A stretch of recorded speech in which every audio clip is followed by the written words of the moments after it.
Good morning everyone. प्राक परीक्षा प्रशिक्षण केंद्र के तरफ से हमारे लिए हमारी ओर से आप सभी लोगों के लिए एक छोटा सा कदम उठाया जा रहा है। फिलहाल पता है कि अभी कोविड-19 का दौर चल रहा है, जो आप तो जानते ही होंगे कि यह हमारे देश क्या पूरे विश्व के लिए यह सबसे कठिनाई का समय जो हम घर पे रहकर व्यतीत कर रहे हैं, जिसके लिए घर पे रहकर पढ़ना बड़ी मुश्किल हो गया है। तो उसी में एक बहुत बड़ा कदम उठाना चाहिए हमें भी और आपको भी। तो इसको लेकर एक छोटा सा कदम हमारे तरफ से, और आप लोग सारे स्टूडेंट प्राक परीक्षा प्रशिक्षण केंद्र जमुनी लाल के हैं और वहीं का प्रशिक्षक। तो यहाँ छोटा सा कदम हमारे लिए हमारे तरफ से आप लोगों के लिए उठाया जा रहा है, जहाँ पे घर पे रहकर आप लोग ऑनलाइन वीडियो के सहारे परीक्षा का प्रशिक्षण कर सकते हैं।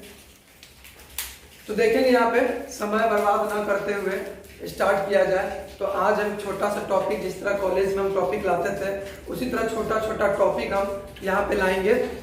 तो आज हम छोटा सा टॉपिक आपके लिए लाए हैं भारत के। हम तो भारत के निवासी हैं, हमारा प्यारा भारत के लिए हम थोड़ा सा पढ़ लेते हैं। तो भारत का पर्वत, उसके बारे में थोड़ा सा हमको पढ़ना है यहाँ पे। तो देखेंगे भारत का पर्वत, ये मेरा टॉपिक है भारत का पर्वत। हम इसके बारे में देखते हैं। देखेंगे यहाँ पे कि भारत के पर्वत को हम दो भाग में पढ़ेंगे, दो कंडीशन से पढ़ेंगे ताकि पढ़ना हमारे लिए आसान हो जाए। तो एक हम पढ़ेंगे आयु के आधार पे, किसका कब जन्म हुआ, कब कौन सा पर्वत आया, और दूसरा है कि नदी के आधार पे हम पढ़ेंगे। तो पहला हम देखते हैं, यहाँ पे देखेंगे आयु के आधार पे। आयु के आधार पे पर्वत को तीन भागों में बांटा गया है। वह तीन भाग कौन है देखेंगे। एक है बृहद हिमालय या महान हिमालय, दूसरा है लघु हिमालय, मध्य हिमालय, और तीसरा है शिवालिक हिमालय। देखेंगे भारत में, हमारे भारत में कौन सा हिमालय कहाँ पे है देखेंगे हम। यहाँ से हम बात करते हैं, एक श्रृंखला मेरा ऐसे आता है, ये ऐसे एक श्रृंखला जाता है, ये हमारा बृहद हिमालय है। ये श्रृंखला कहने का मतलब इस तरह यहाँ पे ढेर सारे पर्वत हैं, यहाँ पे हम ऐसे स्ट्रेच करते हैं, यहाँ पे ढेर सारे हमारे पर्वत हैं। ये पर्वत श्रृंखला जो कहलाएगा, यानी पर्वत एक चोटी तो होता नहीं है, पर्वत हम देखेंगे ऐसे एक तो होता नहीं है, ढेर सारे होते हैं, ऐसे ऐसे यहाँ पे होते हैं श्रृंखला। तो एक ऐसा श्रृंखला है जिसको बृहद हिमालय या महान हिमालय कहते हैं। ठीक उसके नीचे एक श्रृंखला और आता है, ऐसे हम बनाते हैं, इसके नीचे श्रृंखला और आता है जिसको हम कहते हैं लघु हिमालय या मध्य हिमालय, और सबसे नीचे यहाँ पे एक आता है जिसको हम कहते हैं शिवालिक हिमालय। इसको याद रखना है कि ये क्रम भी पूछता है, एसएससी में बार बार रिपीट करता है कि दक्षिण से उत्तर की ओर पर्वत का श्रृंखला कौन सही है। आपको ऑप्शन में देगा कि दक्षिण की उत्तर की ओर, तो आपको यही याद रखना है कि ये शिवालिक है। यहाँ पे देखेंगे ये मेरा शिवालिक है, ये मेरा लघु है, लघु हिमालय, ये है मेरा बृहद हिमालय, यह मेरा बृहद हिमालय है। तो दक्षिण से उत्तर की ओर क्या हो जाएगा, शिवालिक हिमालय, लघु हिमालय, तब बृहद हिमालय। अगर उत्तर से दक्षिण पूछेगा तो बृहद हिमालय, लघु हिमालय और शिवालिक हिमालय। इस तरह से भी क्वेश्चन आता है, तो आपको याद रखना है कि सबसे ऊपर जो बृहद हिमालय है यह बहुत पुराना है, उसका लघु हिमालय उससे कम पुराना है, और शिवालिक हिमालय ये सबसे नवीन पर्वत है, यानी कि नीचे का पर्वत है। ये सबसे, ये हम कह सकते हैं कि बहुत नजदीक का पर्वत है, ये कम समय पहले बना था ये पर्वत। तो ये तीन टाइप के पर्वत हैं। किस आधार पे, तो आयु के आधार पे। अब आयु के आधार पे तीन पर्वत हमने देखा, तीनों को हम अलग अलग करके देखेंगे। तो सबसे पहले ऐसे हम जान ले भारत के पर्वत के बारे में देखेंगे। हम यहाँ लिखे हुए भी हैं कि संपूर्ण भारत के 29.3% भूभाग पर पर्वत और पहाड़ियों का विस्तार है। हमने ओनली पर्वत नहीं कहा, पर्वत और पहाड़ी दोनों। अगर ओनली पर्वत पूछेगा तो 16% भाग में ही पर्वत है, तो पर्वत और पहाड़ी दोनों को मिला दिया जाए तो 29.3% भाग पर पूरे भारत के अगर बात किया जाए तो इतना परसेंट पर विस्तार पाया जाता है भारत और पहाड़ियों का।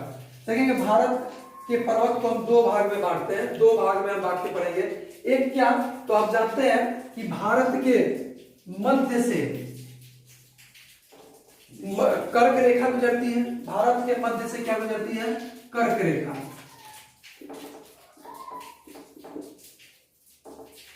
भारत के मध्य से कर्क रेखा जो 23.5 डिग्री नॉर्थ पे पड़ता है ना, जो भारत को दो भागों में बांटती है कर्क रेखा। तो कर्क रेखा के ऊपर जो होगा वो उत्तरी भारत कहलाता है, और कर्क रेखा के दक्षिण जो होगा वो दक्षिणी भारत कहलाता है। तब यहाँ भारत उसी तरह पड़ते हैं, भारत के पर्वत को एक उत्तरी पर्वत श्रृंखला, यानी भारत के उत्तर में जो है वो उत्तरी पर्वत श्रृंखला, और दूसरा देखेंगे मध्य एवं दक्षिण पर्वत की, मध्य एवं दक्षिण भारत की पर्वत श्रृंखला, यानी कि भारत का मध्य और दक्षिण, यानी मध्य पार्ट और दक्षिण पार्ट, इसका हम पढ़ेंगे। तो पहले हम बात करेंगे उत्तरी पर्वत श्रृंखला को हम पहले पढ़ेंगे, अभी नहीं, ऐसे पढ़ने के लिए आसान हो इसलिए दो भागों में आते हैं कि उत्तरी पर्वत श्रृंखला और मध्य का बाद में पढ़ेंगे और दक्षिण का एक साथ पढ़ लेंगे, क्योंकि मध्य और दक्षिण में ज्यादा पर्वत नहीं है, इसलिए दोनों को एक साथ हम खींच लेंगे। और उत्तर में ढेर सारे पर्वत श्रृंखलाएं हैं, हमारे लिए इंपॉर्टेंट भी है, क्योंकि ज्यादा से ज्यादा नदी उत्तर से ही निकलती है, उत्तर के बारे में पढ़ना हमको ज्यादा जरूरी है, इसलिए उत्तर को हम अकेले ले लिए हैं, इसको हम एक साथ मध्य वाला और दक्षिण वाला को भी एक साथ पढ़ लेंगे। तो हम सबसे पहले देखते हैं बृहद हिमालय, लघु हिमालय, शिवालिक हिमालय, इनके बारे में देखते हैं। देखेंगे बृहद हिमालय के बारे में सबसे पहले देखेंगे यहाँ बृहद हिमालय, बृहद हिमालय के बारे में देखेंगे कि इसकी औसत ऊंचाई 6100 मीटर है। याद रखेंगे, ये पूछता भी है कि बृहद हिमालय की औसत ऊंचाई कितनी है, 6100 मीटर है। दूसरा बात करते हैं, यह हिमालय श्रेणी सबसे प्राचीन है, यानी भारत की बात नहीं करें, विश्व में भी कहें तो हम जान सकते हैं विश्व में भी सबसे पुरानी है। यह पर्वत श्रृंखला जो है वो सबसे पुरानी पर्वत श्रृंखला है। और आगे बात करते हैं कि विश्व की सबसे ऊंची चोटी, आपको पता होगा माउंट एवरेस्ट, जिसकी ऊंचाई 8850 मीटर अब हो गई है, धीरे धीरे इसकी ऊंचाई बढ़ते जाती है। तो विश्व की सबसे ऊंची चोटी माउंट एवरेस्ट इसी का हिस्सा है, जिसकी ऊंचाई 8850 मीटर है। ये नेपाल में स्थित है। जो माउंट एवरेस्ट चोटी है, हमने हिमालय के बारे में नहीं कहा, आप यहाँ पे थोड़ा सा ग्राफ में देख सकते हैं, ग्राफ में तो बहुत सारा ये हो गया, आप देख सकते हैं यहाँ का जो पार्ट है, ये वाला पार्ट है, तो ये तो भारत का है। और यहाँ से अगर हम इसको अगर ऐसे मैच कर दे यहाँ पे, है ना, तो ये जो पार्ट मेरा कहलाएगा ये नेपाल का पार्ट है। तो हमारा जो क्या करते हैं, ये जो बृहद हिमालय है, इसी का एक कोई चोटी जो है, मान लेते हैं इसी का यही चोटी सबसे विश्व का सबसे ऊंचा चोटी है, जो माउंट एवरेस्ट है और नेपाल में पड़ता है ना। यानी हिमालय देखिए यहाँ से लेकर यहाँ तक, ये टोटल तो हिमालय का ही क्षेत्र है, लेकिन चोटी यहाँ भी है, इधर यहाँ भी है, चोटी आगे भी है ना, ये आसाम तक फैला हुआ है, आगे भी चोटी है। तो कौन सा चोटी, इसमें कोई छोटा है कोई बड़ा है, यहाँ वाला चोटी जो है ये सबसे आगे बताएंगे, ये चोटी सबसे लंबी है, सबसे ऊंची है, जो नेपाल में पड़ती है। तो आपसे पूछा जाए कि विश्व की सबसे ऊंची चोटी कौन है, तो माउंट एवरेस्ट। और माउंट एवरेस्ट किसका पार्ट है, तो हिमालय का, और कहाँ पे है, तो नेपाल में है। ये माउंट एवरेस्ट यही चोटी हो गई, यही चोटी है, यही पीक है, माउंट एवरेस्ट नाम है, और ये हिमालय श्रेणी का पार्ट है, और ये नेपाल में, देखिए ये नेपाल का क्षेत्र है, तो नेपाल में यह पड़ता है। और नेपाल में इसको माउंट एवरेस्ट को सागर माथा के नाम से जाना जाता है, हमने यहाँ लिखा भी है, जहाँ इसे सागर माथा के नाम से जाना जाता है। ऐसे पूरे विश्व की बात करें तो इसको माउंट एवरेस्ट के नाम से जानते हैं, लेकिन माउंट एवरेस्ट को ही नेपाल में सागर माथा के नाम से जानते हैं। ठीक है, आप लोग इसका स्क्रीनशॉट ले लेंगे, स्क्रीनशॉट करके और बढ़िया से भारत का नक्शा बनाकर, और नक्शा बनाने के बाद आप लोग कॉपी पर इसको लिख लेंगे, एक पॉइंट, एक नोट्स टाइप का बना लेंगे, है ना, स्क्रीनशॉट ले लेंगे, हमारे पास स्पेस कम है, फिर हम आगे लिखेंगे, आप लोग स्क्रीनशॉट ले लें इसका।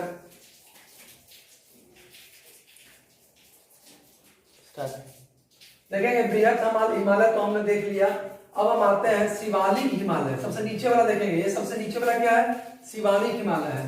तो शिवालिक हिमालय ये सबसे नीचे वाला है, ये हिमालय की सबसे बाह्य पर्वत श्रृंखला है। देखेंगे सबसे बाह्य, सबसे बाहर है, ये हिमालय की सबसे बाह्य पर्वत श्रृंखला है, और ये हिमालय के सबसे दक्षिण में स्थित है, और सबसे नवीनतम भी है। ये याद रखेंगे, सबसे नवीनतम भी शिवालिक है, सबसे बाह्य भी शिवालिक है। ये क्वेश्चन पूछा जाता है, सबसे दक्षिण भी शिवालिक है, सबसे दक्षिण, सबसे नवीन और सबसे बाह्य। इसका निर्माण आज से 2 से 5 मिलियन वर्ष पहले हुआ है, इसलिए सबसे नवीनतम है। उसके बाद ये लघु हिमालय, ये कुछ नहीं है, ये सीधे हम कहेंगे कि बृहद हिमालय और शिवालिक दोनों के बीच में इसका विस्तार है। बस इससे ज्यादा इसके बारे में हमको और कुछ नहीं जाना है। ऐसे पीर पंजाल पर्वत श्रेणी और धौलाधर पर्वत श्रेणी इसी में आता है, एक पश्चिम एक पूर्व में। तो हम आगे देखेंगे, है ना, जब नदियों के आधार पर बताएंगे तब। तो ये हमने देखा कि बृहद हिमालय, लघु हिमालय, शिवालिक हिमालय। बृहद हिमालय जो सबसे पुराना था, इसको महान हिमालय भी कहते हैं। इसकी औसत ऊंचाई 6100 मीटर होती है ना। यहाँ यहीं पे माउंट एवरेस्ट पर्वत श्रृंखला है, यहीं पे माउंट एवरेस्ट पर्वत श्रृंखला है। और जो नेपाल में पड़ती है, जिसका नाम सागर माथा है, सॉरी, जिसका नाम माउंट एवरेस्ट है, और यहाँ पे नेपाल में इसको सागर माथा के नाम से जाना जाता है। और यह सबसे पुरानी प्राचीन पर्वत श्रृंखला है। उसका हमने कहा शिवालिक, यह सबसे बाएं है, सबसे दक्षिण में है, सबसे नवीनतम है, ठीक है। और यह क्या कहते हैं, यह आज से 2 से 5 मिलियन वर्ष पहले इसकी बनावट हुई है। उसके बाद करते हैं ये लघु। लघु कुछ नहीं है, बृहद हिमालय और शिवालिक हिमालय के बीच में इसका विस्तार है। बस देखेंगे, एक तो हमने देखा आयु के आधार पे, और देखते हैं नदियों के आधार पे। हम नदियों के आधार पे बांटते हैं, नदियों के आधार पर। नदियों के आधार पर इस पर्वत को हम 4 भाग में बांटेंगे, है ना। तो नदियों के आधार पर 4 भागों में भारत के पर्वतों को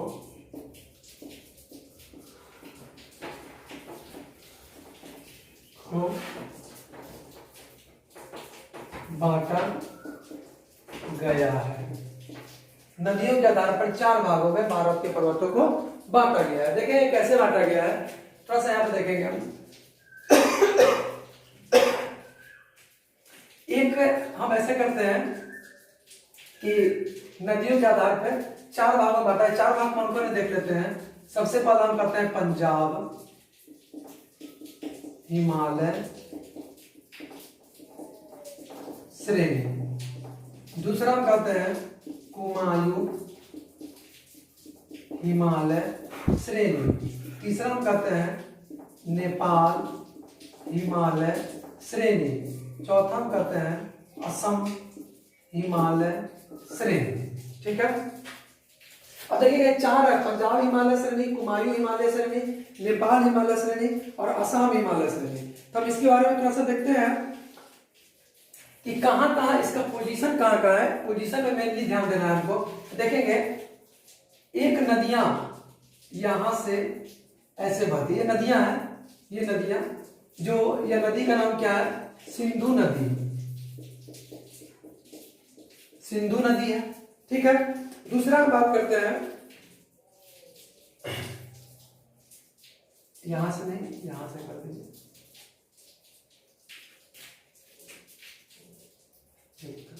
सिंधु नदी थोड़ा ऐसे कर दीजिए ताकि नदी लगे। ये हम बात करते हैं, ये है मेरा सतलज नदी। सतलज नदी देखेंगे, सिंधु नदी और सतलज नदी, इन दोनों के बीच का जो एरिया है, यहाँ पर जो भी पहाड़ी होंगे, यहाँ पर जो भी पहाड़ी होंगे, ये पहाड़ी का नाम क्या होगा, तो हम कहेंगे पंजाब हिमालय। ये पंजाब हिमालय में आएगा, ये मेरा पंजाब हिमालय में आएगा। यानी सिंधु नदी और सतलज नदी के बीच जो पहाड़ी आएगा, हम जो भी हिमालय का पार्ट आएगा, हम देखे थे हिमालय ऐसे क्या था, तो सिंधु नदी और सतलज नदी के बीच का जो भी हिमालय का पार्ट आएगा उसको हम कहेंगे पंजाब हिमालय, ठीक है। उसके बाद बात करते हैं, ऐसे एक नदी चल जाता है, जो ये मेरा नदी का नाम है तीस्ता। तीस्ता नदी, ठीक है। तो देखेंगे सतलज नदी और तीस्ता नदी के बीच का जो भी क्षेत्र है वो कहलाता है कुमायूं हिमालय। कुमायूं हिमालय, ठीक है। यहाँ पे जो भी पर्वत होंगे, यानी सतलज नदी और तीस्ता नदी के बीच का जो भी पर्वत होंगे उसको हम क्या कहेंगे, कुमायूं हिमालय। आगे हम बात करते हैं, यहाँ से बहती है काली नदी। कौन सी नदी है यह है मेरा काली नदी। तो इस रीजन में जो भी पर्वत श्रृंखला होंगे यहाँ पे, तो ये देखिए नेपाल साइड पड़ता है। देखिए यहाँ पे यह जो मेरा पार्ट है यह मेरा नेपाल है, तो नेपाल के रीजन में पड़ता है। तो हम कहेंगे कि तीस्ता नदी, यहाँ पे हम लिख देते हैं, यह मेरा तीस्ता नदी है। तो तीस्ता नदी और काली नदी के बीच में जो भी पहाड़ी श्रृंखले होंगे, जो भी हिमालय का जो पर्वत श्रृंखला होगा, हम इसको कहते हैं नेपाल हिमालय।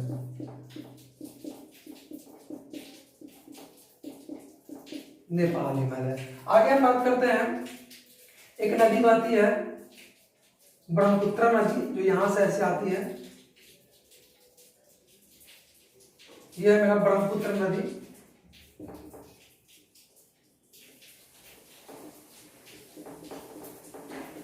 ब्रह्मपुत्र नदी, काली नदी और ब्रह्मपुत्र नदी, इन दोनों के बीच जो भी पर्वत श्रृंखला आएंगे, देखेंगे ये असम का ज्यादा क्षेत्र पड़ता है, इसलिए इसका नाम हो जाता है असम हिमालय।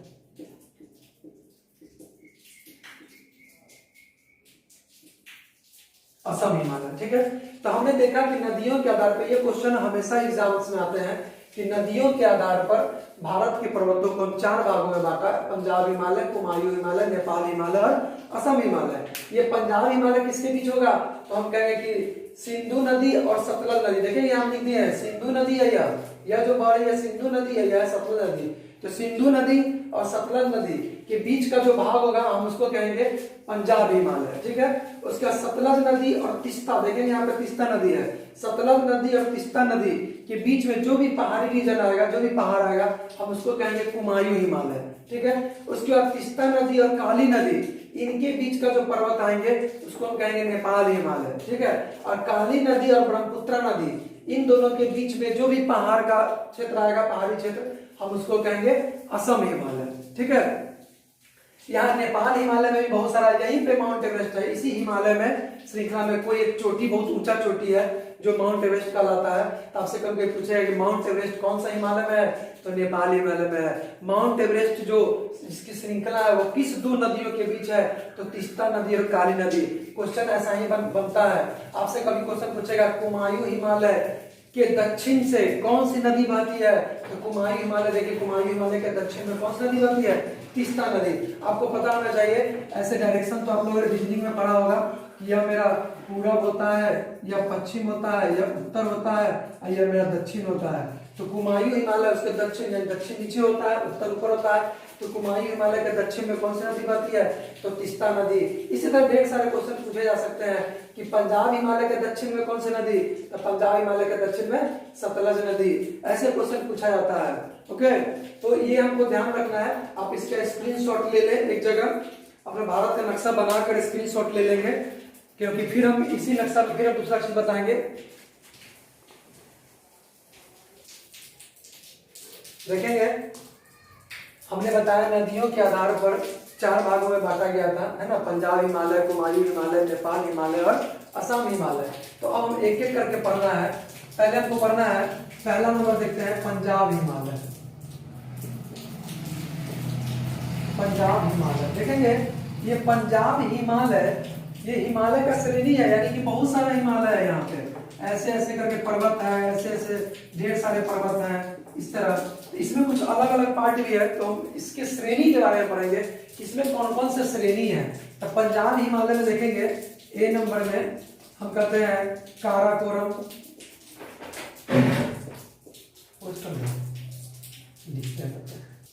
देखेंगे पंजाब हिमालय में 5 तरह के पर्वत श्रृंखलाएं हैं, काराकोरम, लद्दाख, जौस्कर, पीर पंजाल और धौरादल पर्वत श्रृंखला। ये 5 तरह की पर्वत श्रृंखला हम देखेंगे। पंजाब हिमालय में 5 आता है, कौन कौन सा है, तब यहाँ पे थोड़ा सा देख लेते हैं इंडिकेशन। जैसे यहाँ पे हम ऐसे बना दिए, ये मेरा हो जाएगा काराकोरम, ये हो जाएगा मेरा काराकोरम पर्वत श्रृंखला। उसके नीचे हम ऐसे आएंगे, ये मेरा हो जाएगा लद्दाख पर्वत श्रृंखला, लद्दाख पर्वत श्रृंखला। उसके नीचे हम आ जाएंगे, ये मेरा हो जाएगा जौस्कर, जौस्कर पर्वत श्रृंखला। और यहां पे देखेंगे ये जो मेरा पर्वत श्रृंखला होगा ये मेरा होगा पीर पंजाल, ये पर्वत श्रृंखला मेरा हो जाएगा पीर पंजाल पर्वत श्रृंखला, और ये जो मेरा हो जाएगा ये हो जाएगा धौलाधर पर्वत श्रृंखला, धौलाधर पर्वत श्रृंखला। ये हमने इंडिकेशन दिया, ये सब पंजाब हिमालय में आता है। अब यहाँ पे थोड़ा सा हमको देखना है कि ये काराकोरम पर्वत श्रृंखला है, इसी में सबसे ऊंचा एक पर्वत श्रृंखला है, जैसे इसको सबसे ऊंचा कर देते हैं, ऐसे सबसे ऊंचा है ना, तो सबसे ऊंचा है यही मेरा जो, ये जो मेरा सबसे ऊंचा है यही है मेरा K2, यानी इसी को हम कहते हैं गॉडविन ऑस्टिन, गॉडविन ऑस्टिन, जिसकी ऊंचाई अगर बात करें, इसकी ऊंचाई तो 8611 मीटर है। आपको पता है कि भारत की सबसे ऊंची चोटी अगर पूछा जाए तो यही है, भारत की है, लेकिन भारत में नहीं है, भारत में बोल सकते हैं क्योंकि पीओके में चला जाता है, इसलिए प्रॉपर हम भारत नहीं बोल सकते हैं। ये जो K2 है ये भारत का ही हिस्सा है, लेकिन भारत के बाहर हो जाता है पीओके में, इसीलिए हम नहीं बोल पाते हैं। ऐसे भारत की सबसे ऊंची चोटी क्या आएगा तो K2 गॉडविन ऑस्टिन है, जो 8611 मीटर है।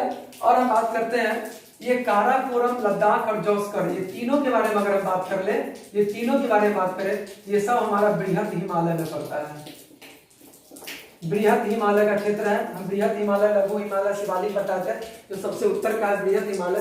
तो बृहत हिमालय में काराकोरम, लद्दाख और जोस्कर, ये भी क्वेश्चन पूछा जाता है कि कौन से पर्वत श्रृंखला बृहत हिमालय में नहीं आती है, तो देखेंगे ये तीनों बृहत हिमालय में आती है, पांचों में से कोई 4 ऑप्शन दे देगा। ये धौलाधर और पीर पंजाल जो है ये दोनों आपका लघु में आते हैं, लघु हिमालय में आते हैं, ये हमको याद रखना है, ये सब लघु हिमालय में आते हैं। ये पीर पंजाल है, इसके बारे में हमको याद रखना है कि ये सबसे लंबा पर्वत श्रृंखला है। ये पीर पंजाल जो है इसके बारे में याद रखना है हमको कि सबसे लंबा पर्वत श्रृंखला है, यहीं पे हम लिख देते हैं सबसे लंबा पर्वत श्रृंखला, ये पीर पंजाल जो दिख रहा है ना, स्पष्ट दिख रहा है ना, ये पीर पंजाल जो है सबसे लंबा पर्वत श्रृंखला है। पीर पंजाल और धौलाधर ये दोनों आपको लघु हिमालय के क्षेत्र में आते हैं। और हम बात करें कि ये तीनों काराकोरम, लद्दाख और जोस्कर ये बृहत हिमालय के क्षेत्र में आते हैं। काराकोरम का जो सबसे ऊंची यानी K2 जो भारत की सबसे ऊंची चोटी है ये K2 है, तो K2 इसको हम गॉडविन ऑस्टिन भी कहते हैं। ये 8611 मीटर ऊंची है, जो भारत में ही पड़ती है लेकिन पीओके में है। तो ये किसका हिस्सा है, ये भी क्वेश्चन पूछा गया है एसएससी में, है ना, कि K2 गॉडविन ऑस्टिन जो भारत की सबसे ऊंची चोटी है ये कौन से पर्वत श्रृंखला में आती है, तो काराकोरम में आती है। आपको ऑप्शन देगा काराकोरम, लद्दाख, जोस्कर, धौलाधर या पीर पंजाल, ऐसे करके ऑप्शन देगा, तो आपको मानना है काराकोरम श्रेणी में आती है ये। तो यहाँ पे आप इसको अलग से फिर स्क्रीनशॉट ले लेंगे और बाद में कॉपी में लिखेंगे, ये सब याद रखना हमारे लिए बहुत जरूरी है। सबका क्या करते हैं कि सबके बारे में जानना यहाँ पे विशेष जरूरी है। तो चलेंगे इसको स्क्रीनशॉट ले लेंगे, फिर आगे हम देखते हैं। देखें कुछ और पर्वत श्रृंखलाएं हमारे भारत में, ये तो मेन हमने देखा, कुछ और भी है जो एग्जाम्स के लिए, आपके एग्जाम्स के लिए, कॉम्पिटिटिव एग्जाम्स के लिए महत्वपूर्ण है। देखिए कुछ पर्वत श्रृंखला, जैसे एक पर्वत श्रृंखला यहाँ पे है ना, यहाँ पे ऐसे पर्वत श्रृंखला है जो हमारे अरुणाचल प्रदेश, आप जानते होंगे ये अरुणाचल प्रदेश का क्षेत्र है, तो अरुणाचल प्रदेश में पड़ता है, जिसका नाम है नामचा बारवा, नामचा बारवा, नामचा बारवा ये पर्वत श्रृंखला है जो अरुणाचल प्रदेश में पड़ता है। एक पर्वत श्रृंखला मेरा यहाँ पे है, सिक्किम में पड़ता है, इसका नाम है कंचनजंगा। और यही कंचनजंगा यही पूछता है कि हमारे प्रॉपर भारत में, यानी भारत में स्थित हिमालय की सबसे ऊंची चोटी कौन है, यही कंचनजंगा है, क्योंकि यह देखिए सिक्किम है, ये प्रॉपर भारत में स्थित है। यहाँ जो K2 था ये पीओके में चल जाता है, इसलिए प्रॉपर भारत में नहीं कर सकते, लेकिन फिर भी भारत का वो सबसे ऊंचा चोटी है। और ये हम क्या कर सकते हैं, प्रॉपर भारत में स्थित हिमालय की सबसे ऊंची चोटी कंचनजंगा यही है। फिर आगे हम बात करते हैं, यहाँ पे एक पर्वत श्रृंखला आएगा, एक यहाँ पे आएगा, एक यहाँ पे आएगा, एक यहाँ पे आएगा, इस तरह पर्वत श्रृंखला है हमारे 4 पर्वत श्रृंखला जो नेपाल क्षेत्र में पड़ता है ना, इसको हम कहते हैं, इसका नाम है मकालू, मकालू पर्वत श्रृंखला। इसका नाम है, यही है मेरा एवरेस्ट, इसको थोड़ा ऊंचा बना देते हैं क्योंकि सबसे ऊंचा है एवरेस्ट, ये है मेरा एवरेस्ट माउंट एवरेस्ट जिसको हम कहते हैं,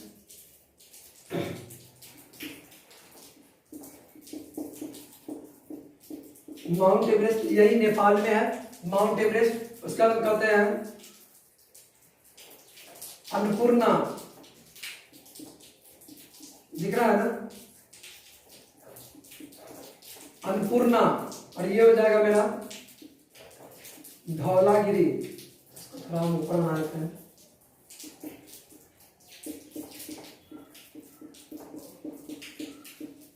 धौलागिरी। तो ये मेरा कुछ अन्य पर्वत श्रृंखलाएं देखिए, एक नामचा बारवा, एक सिक्किम में कंचनजंगा जो भारत में स्थित सबसे ऊंची चोटी है हिमालय की, यहाँ मकालू, माउंट एवरेस्ट है ना, मकालू और माउंट एवरेस्ट, अन्नपूर्णा और धौलागिरी। तो याद रखेंगे ये क्वेश्चन कैसे पूछा जाता है, तो क्वेश्चन पूछा जाता है कि भारत में पूरब से पश्चिम में स्थित, पूरब से पश्चिम में सिलसिलेवार ढंग से सजा हुआ कौन है, तो ऑप्शन में देगा, कभी उल्टा से देगा पूरब से पश्चिम, तो पूरब से पश्चिम किधर आएगा, ऐसे पूरब से पश्चिम। तो पूरब से पश्चिम में आपको ऑप्शन में देगा कुछ इधर उधर से देगा, जैसे मकालू, कंचनजंगा, नामचा बारवा, एवरेस्ट, ऐसे करके दे देगा। लेकिन हमको याद रखना है पूरब से पश्चिम में कैसे सीरीज याद रखना है, नामचा बारवा, कंचनजंगा, मकालू, माउंट एवरेस्ट, अन्नपूर्णा, धौलागिरी, ऐसे करके याद रखना है। तो ये मेरा पर्वत श्रृंखला होगा, तो इसको हमको याद रखना है। और वहां भी हम बताए थे सेम इसी टाइप का क्वेश्चन, वहां भी हम बताए थे कि सबसे पहले काराकोरम, उसके बाद आपको लद्दाख, जौस्कर, तब पीर पंजाल, तब धौलागिरी। तो ये भी पूछता है दक्षिण से उत्तर की ओर चल जाइए, चाहे उत्तर से दक्षिण की ओर, तो सीरीज आपको याद रखना है, काराकोरम, लद्दाख, जौस्कर, पीर पंजाल, धौलागिरी, ऐसे करके उत्तर से दक्षिण की ओर आपको याद रखना है। वहां भी सीरीज पूछ देता है, ऑप्शन में आपको डाल देगा कि उत्तर से दक्षिण कौन है, दक्षिण से उत्तर कौन है, तो ये सीरीज आपको याद रखना होगा। इसको भी आप लिख लेंगे, स्क्रीनशॉट ले लेंगे, इसको लिख लेंगे। तो आज का वीडियो यही समाप्त करते हैं हम नेक्स्ट वीडियो में आएंगे मध्य भारत और दक्षिण भारत के पर्वत को लेकर। उत्तर भारत का पर्वत लगभग हम कोशिश किए हैं कि सबको यहाँ बताने का, लगभग हम बता ही दिए, कुछ छूट गया होगा तो क्षमा पात्र समझिएगा हमको, है ना। तो आज का वीडियो मेरा यही समाप्त होता है। That's all for today. हम कहेंगे कि स्टे होम, सेफ लाइफ।